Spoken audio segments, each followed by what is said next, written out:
Hi, I'm Brian Kam. I'm an IT engineer who has worked in media, financial information, and most recently for an algorithmic trading firm. Web analytics involves the collection, measurement, and analysis of website data. Web analytics tools can provide a lot of information about the origin of website traffic, how website users navigate and interact throughout a website, what content and web pages they're most engaged with, and how they exit the site. Marketers can use this data to optimize the performance of their channels and websites by taking data-led decisions. These are actions we take to improve performance based on our understanding of the data we've recorded. That is, the data is leading the decision. This is a very effective way to use rational thought to improve performance. While it's best practice to follow data-led decisions, we must always remind ourselves to trust but verify.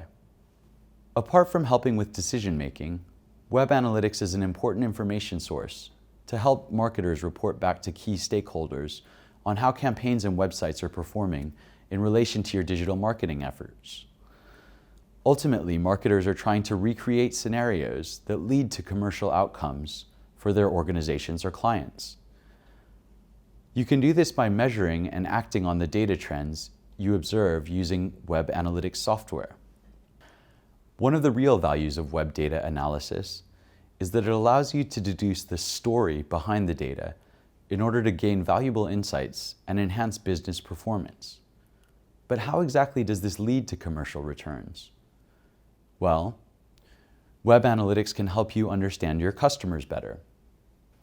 It tells you who they are, where they're coming from, and what their interests are.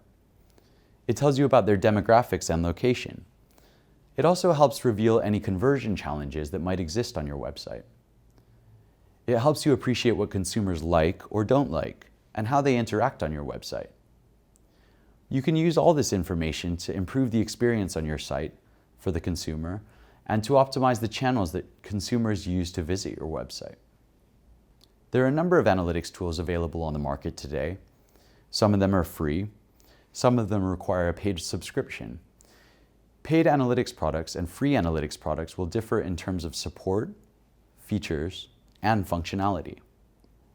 Some examples of analytics packages that are available include Google Analytics and Google Analytics 360, which are part of the Google marketing platform, Adobe Analytics, Woopra, Kissmetrics, Web Trends, and Piwik.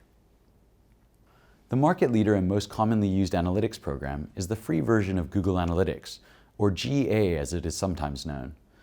The paid version of GA, called Google Analytics 360, offers some additional functionality in terms of report validity and sample sizes. But it's mainly used for websites that receive over 10 million page views per month. For the vast majority of websites, the free version of Google Analytics is perfectly fine. Because of its functionality and widespread adoption in the market, Google Analytics is seen by many marketers as the single source of truth for website traffic, engagement, and conversion data. Of course, websites aren't the only way people access the internet. We also have to consider the importance of mobile consumers and mobile apps. Alongside websites, it's possible to collect data from mobile apps using Google Analytics SDK, or Software Development Kit. You'll need to implement and configure additional code to view mobile app data in the Google Analytics interface. If you are tracking apps, you should note this requirement with your app development team. It's not a task marketers generally do themselves, but it should be part of the brief to the app development team.